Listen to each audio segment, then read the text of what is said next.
Hey, what's up everybody, I'm Houston Preston here, and here today I have a nice gameplay on the map terminal, which they brought back from Modern Warfare 2. It's a free download if you do not have it already, but as you can see I joined into this game, and the first player already has 12 kills, 13 kills right now, and I joined into this game, and I slap kids across the face so hard, and I just effing wreck this game by taking it over, and I show them who's boss.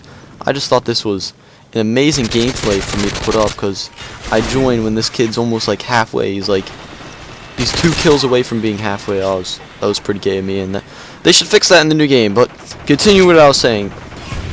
I just started wrecking these kids so hard, and I just slapped them so many times across the face. But today I wanted to talk about common problems that you might have in high school and ways that I found out that you can resolve them. So the first one I chose was falling asleep in class or falling asleep wherever you are. I found out that the best trick to not falling asleep in class is to bring a pack of gum with you every day and chew. If you're getting kind of tired, pull out some gum, and like when you're putting your head down, stuff like that, pull out some gum and start chewing gum, because it'll make you start moving. Like, it'll make you move your jaw, and you won't feel the need to like fall asleep. So next time you're about to fall asleep and like you don't like the teacher like calling you out on it, and everyone looks back at you and you feel all awkward and everything, just get out some gum and start chewing gum. So I have a story to tell quickly about that. I was in math class like 2 days ago, and I started to fall asleep in class because the notes that my teacher were giving us were so boring, and I didn't want to listen to it. So I kind of just like put my head like on my arm, and I was like looking at the teacher and whatnot, and I just realized that my eyes were closed.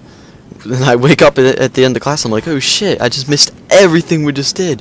And then I put my head back down because it didn't really matter. It was like the last like 3 minutes before the bell rung, and I lift my head up like one more time to like look at the clock, and everyone's looking at me, and I'm like, oh my god, what the hell is everyone looking at me for? And then the teacher comes in the room, and she's like, Preston, I called your name, I need to see you in the hall. And I go out in the hall, and she calls me out on it. She's like, you're sleeping in class. And I was like, yeah, it usually happens because I went to bed late last night. I was giving this big bullshit answer. But the next one I wanted to talk about was drugs and alcohol and how to avoid them. If you are strongly against drugs and alcohol and you really don't want to do them, and your friends are influencing you to do them, don't do them. Just say no. And if they want to do them, that's their stupid decision, because it can affect you in the long run, and you're probably not going to like it. So if you're feeling strong about something, if anything, this doesn't even have to be drugs and alcohol, if you're being pressured into something and you don't want to do it, just say no. And if they're truly your friends, they'll respect you and your decision, and you can go about your business. And the next thing I want to talk about is cheating and like copying homework and shit like that. I hate when people copy my homework.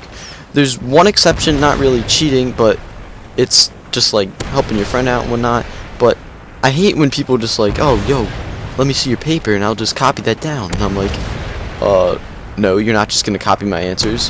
What I do is, because I effing hate it when people take my papers, because if the teacher walks by and they like see you copying, they'll just like take it and give you a 0.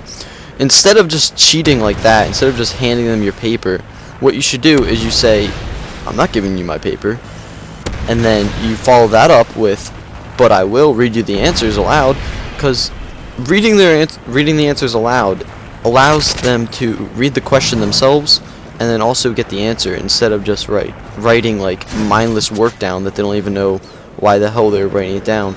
Because you can get pretty big F's and lose a lot of points for cheating. So do your homework the night before, or just find a way that you can do it sneaky, or just read the answers aloud, because that is the best way that I found out. And the last one that I wanted to talk about today was having problems with homework at home. Like, if you're trying to do your homework and you're getting like really frustrated about it, the easiest thing that you can do is go ask your parents for help, because 9 out of 10 times your either if your parents are home, they can probably help you and give you a reasonable explanation. Like when I'm trying to do some homework and I don't understand, I'll go to my mom and I'll be like, Mom, I don't understand this, can you help me? And she'll be like, alright, I'll be there in 10 minutes. So my mom will sit down, and sometimes being a teen and all, I skip over these important things, and my mom will explain everything out. But I get annoyed with it, but it's worth it in the end because I finally do understand it. So if you're having problems with your homework, you can either see up here, which is also a good idea because there's probably someone else who understands it too in your class, because obviously someone has to understand it in your class. So that's pretty much it for this video, guys. I hope you like this commentary on common ideas for high school survival. If you like this, please remember to like and put more ideas in the comments if you like this and want to see more of your ideas and how to resolve. This is X Preston signing off.